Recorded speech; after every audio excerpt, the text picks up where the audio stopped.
Mr. Speaker, sir, at the very outset, I would like to thank you for enabling me to move this resolution from the bottom of my heart.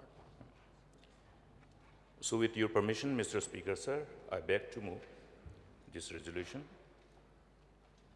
Whereas successive government of the state, since the inception of the state, have embarked upon a number of developmental and policy initiatives to bring governance closer to the people of the state and usher the state into an era of progress and prosperity. And whereas the hopes and aspirations of the people of the western part of the state, comprising of the 5 districts of Garo Hills, generated the felt need of creation of winter capital at Tura for ensuring equitable and inclusive development of the region as a whole, which is in sync with the dreams and desires of our founder leaders of the state, with a shared objective of creating a sense of oneness among our 3 major tribes of the state. And whereas a number of civil society organizations of Garo Hills have collectively put their voice on behalf of the people of Garo Hills to urge upon the state government to give fruition to this demand of having winter capital at Tura.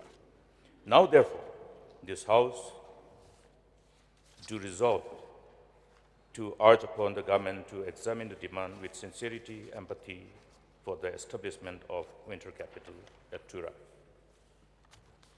Resolution moved. You may now initiate the discussion. Thank you, Mr. Speaker, sir. Now, this resolution, I have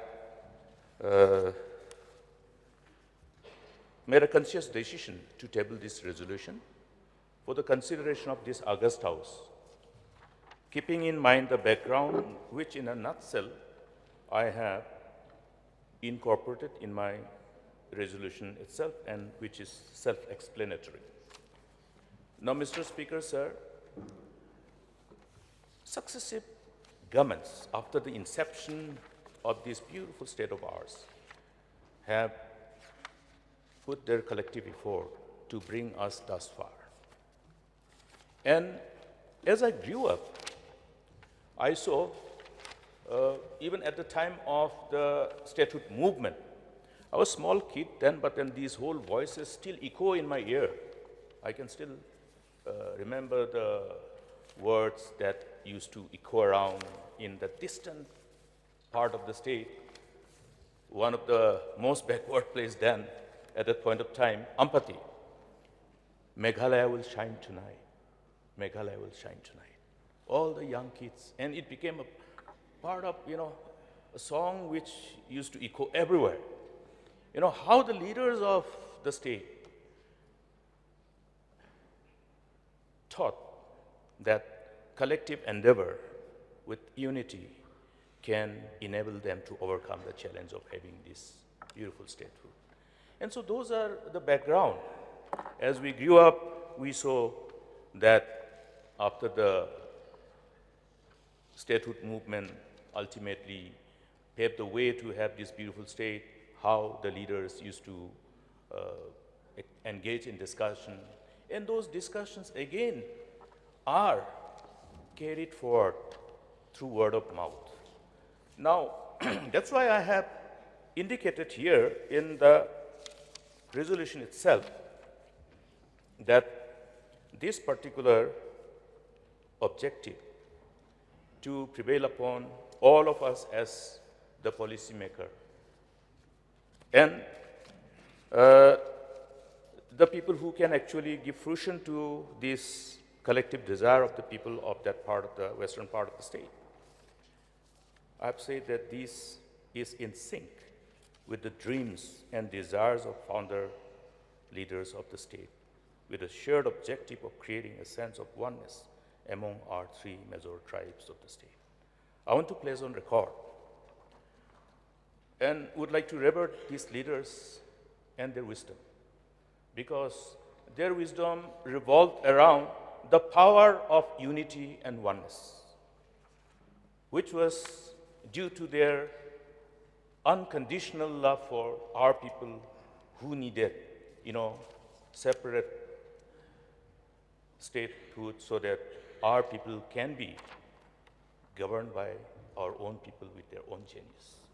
And uh, there was that kind of environment amongst the leaders, because as I was growing up as a child, I could at least be party to the words that used to echo at the time of leaders sitting together and conversing. I think many of the citizens of the state who belong to our generation, my contemporaries and my seniors, will stand witness to this very shared desire and intent of our forefathers, the great leaders who paved the way to enable us to have this kind of discussion now in this August House.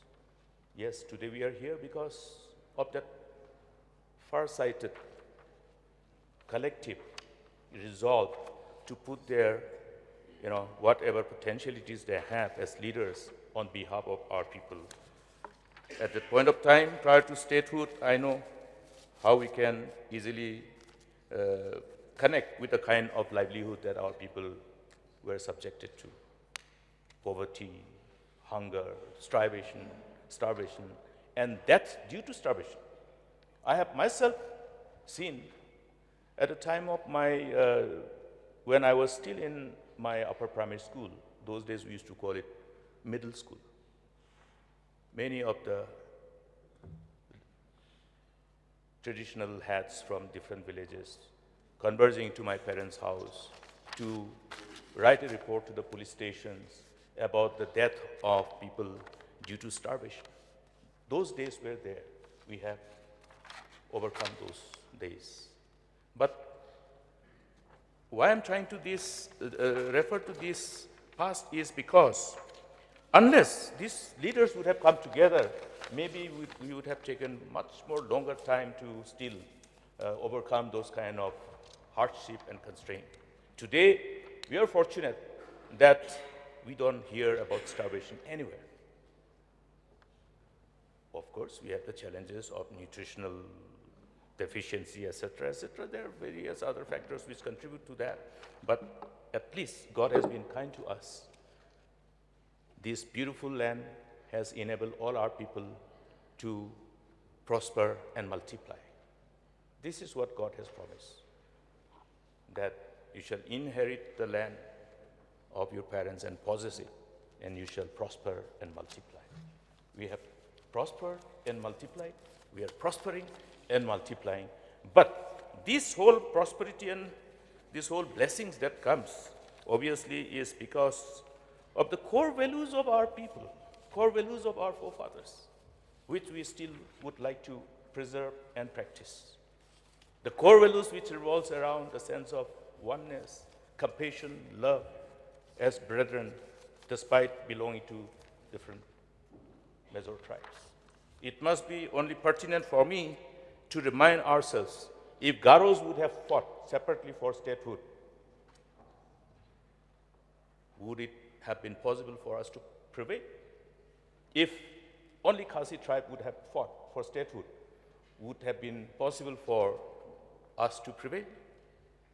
So I think that connect of the past gives us an insight into how the power of, that coming together out of love, compassion to our own people together have enabled us to achieve this statehood. And today, I would like to also place on record my deep sense of appreciation and my gratitude and gratefulness to all the leaders after the statehood, how each of the successive governments have contributed to position us today. Today, Meghalaya is talked about. Meghalaya has been able to brand itself as one of the most potential states to be a model state in the whole country. I remember when I went to meet our Congress chairperson after assuming the office of Chief Minister. Two things which reminded me after I assumed office repeatedly and based on which I communicated to her without even meeting, only through letters, was that, Mukul, Meghalaya is such a beautiful state. the potentiality of your people and the state is something beyond compare. And I have faith in you, Mukul. Do whatever you can and position your state as a model state. Then she reminded me, I am not saying that you shall position your state as a model state only for the northeastern region. Position your state as the model state in the whole country. So this is the kind of perception that people, the leaders of this country has about Meghalaya. We have the potentiality. Our people have the potentiality. And we must believe, and we believe. That's why we are here. Because we want to give fruition to their desires, their dreams. And I think collectively we can do it. Therefore, the spirit of oneness, that whole issue of love and compassion and being good to your neighbor, because I reminded the house yesterday about that, what is written in scripture. Because it says, "Oh, nothing to anybody except to love one another." Because one who has learned to love one another has fulfilled the law. It's a state where most of us are faithful and fear God. And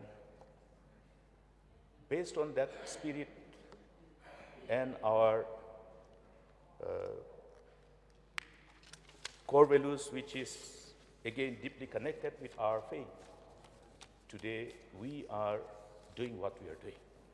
But there are many more things that we need to do. Therefore, if our brethren are reminding us of this shared desire, the collective desire of the people of the western part of the state, I think it is only appropriate and fit for us to urge the government to examine this particular desire of the people. Therefore, I would like to also, I think, place on record my sense of appreciation for at least the Honorable Chief Minister, who agreed to meet those people who were spearheading this particular demand on behalf of the people of the state of Meghalaya. Though it didn't end the way it should have. I sincerely wish that it should have been, means the end to that meeting and discussion in Tura should have ended in a different positive environment, but it did not happen. Rather, somehow or other, I think we went out of our way to create a situation which ultimately generated a sense of doubt about the willingness of leaders who belong to this current dispensation, both ruling and opposition, that we weren't willing to listen nor willing to discuss. And therefore, you create a fear psychosis. Eventually, aftermath of that incident, we all know which shouldn't have happened. I have elaborately articulated that concern in the preceding session in the August House. Because somehow or other, the district administration went out of the way to even book our boys and girls, the youth, under laws which are applied for terrorists. Therefore, I think there is some kind of doubt on us, on our sincerity, on our intent by the people of Garhwits. I have heard the whole narrative which is echoing in that part of the state. Therefore, as parents, when we look at the demand of our children, if one of the sons tend to feel that the parents are completely indifferent and insensitive and not willing to even listen, we know what happens. The delinquency, the frustration, the rebellion, that is how it starts. Any hope, which any decision, any milestone that we achieve, which generates hope. Hope, if that hope cannot be fulfilled, then what comes? Frustration. After frustration, anger. After anger, rebellion, then chaos. Therefore, it is always important for us to remember the past, reconnect with the past, how we have gone through those turbulent times, how we have not been able to really deal with the whole frustration, anger, rebellion in the state. Today, we have been able to overcome that challenge, that problem. Our youth who were otherwise, for whatever reasons, misguided or otherwise, however we refer to them, they decided to come back. All of them came back. It was only a different issue that the then so-called commander-in-chief of GNLA did not agree to come back because of other reasons. But peace has been restored.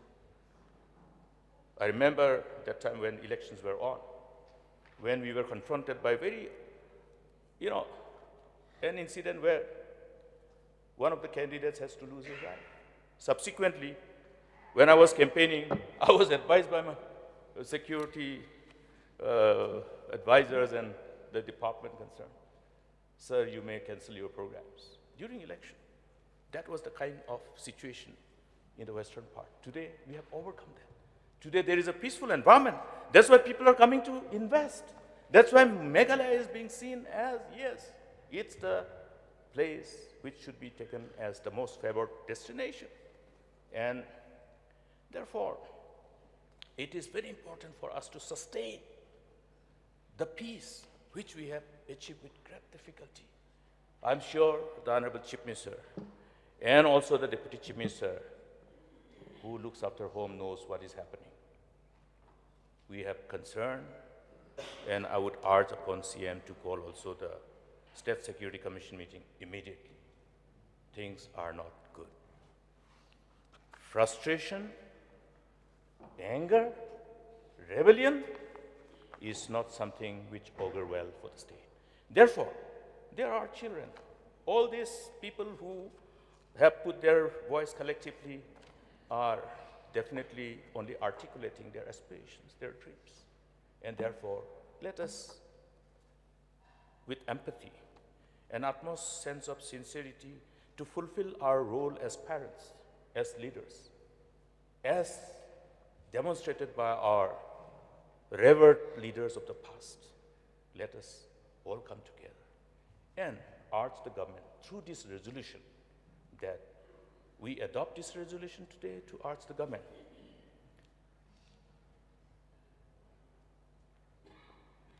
to examine the demand with sincerity, empathy for the establishment of intercapital at Tura and give fruition to this shared desire, the collective desire of the people. And discussion, as we embark upon, discussion cannot be something which can be just completed overnight. It will have its own courses of discussions. I think a number of times whenever we had to discuss on issues concerning people, even discussing pertaining to the aspirations, the collective aspirations of the people, we have taken time. There is no shortcut. We may take time, but the intent of us to engage and discuss on this issue must be demonstrated by us with utmost sense of sincerity and commitment, not lip service. Let it come from our heart. And I also shared this view earlier when I was privileged to be the leader of this August House, that we can, I appreciate the government. The CM has had a number of cabinet meetings outside Shillong, outside the state capital. That is something which demonstrates, yes, we would like to, even though our state is so small, but we know how the state is. You know, the aspirational issues are always there. So going to Jaintia Hills, going to Sora to have cabinet meetings, going to Tura and having cabinet meetings, we must appreciate it. Yes, it sends message. It has a powerful message. Similarly, I subscribe to the idea prior to 2018 that we should have even assembly session in Joy. We should have assembly session in Tura. When we tried to do this, of course, there were so many other associated burden which comes along with that proposal. But then it is doable. 2 days session in Tura or 3 days session in Tura, 2 days session in 3 days session in Joy, or some other day session even in Nongstoin. So some of my friends said, sir, where will we have infrastructure? So I said, we are giving money to district council, more than 100 crore. Let the district council look at, constructing a beautiful new chamber for them. I expected, we gave huge amount of money. And I suggested to them also, look at that place, talk to the clan, where the clan, the people have been so generous and with their utmost concern for getting development, agreed to give that 100 acres of land for medical college, that 300 acres in Doldigri. Now this constituency has become the constituency of one of our newly elected leader, a woman leader from Gambigri. And lots of infrastructure is taking place there. So I told them, get some land. The district council chamber in Hawakhana is in the midst of a very crowded place. Create some natural expansion, like what we are doing in Shillong, taking the assembly building to new township, giving 80 acres of land, and then allow a natural expansion of the city. But of course, they decided it otherwise. They spend the money for other. But then we can always look at, even with existing infrastructures. Joy has district council to accommodate 60 of us. If we can have this assembly prior to having our permanent assembly building in this auditorium, which was not designed for hosting an assembly session, we can always find a way. Where there's a will, there is a way. So I think even as I propose this House to resolve to adopt this resolution, my submission before the August House is that may the government look at this proposal also, start having assembly sessions in different parts of the state, at least a short session. It is not impossible, it is not too difficult. I have examined it during our time. The only thing is that we could not do it, so the desire and wish may be shared by all of us. Maybe the Chief Minister is already having it in his mind, I never know. But then I think sometimes we think together, we think same thing sometimes. So I would like to again remind us, the privileged members of this August House. Many of us are witness to this conversation. The conversation of the shared desire of our forefathers, our revered leaders of the past. So I would not like to lengthen my submission because the intent is very clear. The voice has echoed from there, and this is not a voice, I think it is not something which is politicized. It is only, a voice which represents, the whole collective desire, because this whole conversation has been doing the round and round and round, and ultimately it emanated as a voice representing the people. So with these few words, may I, therefore, seek the support of all our distinguished, illustrious members of this August House. Our forefathers, our revered leader of the past have demonstrated their resolve to come together and take very tough decisions and overcome challenges. And that's how they have glued us together with the power of love to have this sense of spirit of sense of oneness, where the sense of brotherhood and love prevails. And we must, as leaders, really look at this very powerful weapon, the weapon of love, to unite our people together. And for it is written, for love doesn't harm the neighbor. The love doesn't do any harm to the neighbor. That's why love is the fulfillment of it. And it is nothing but this power of law, the power of love, which has brought us here in this August House.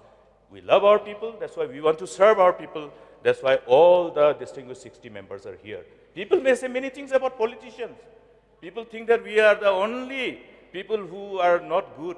We don't belong to the so-called good class, honest class.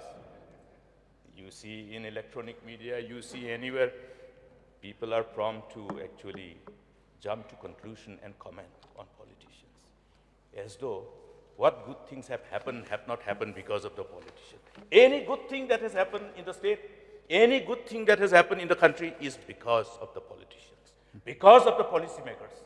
The law that has been made are by the lawmakers, because all the law is an offshoot of the commandment of God.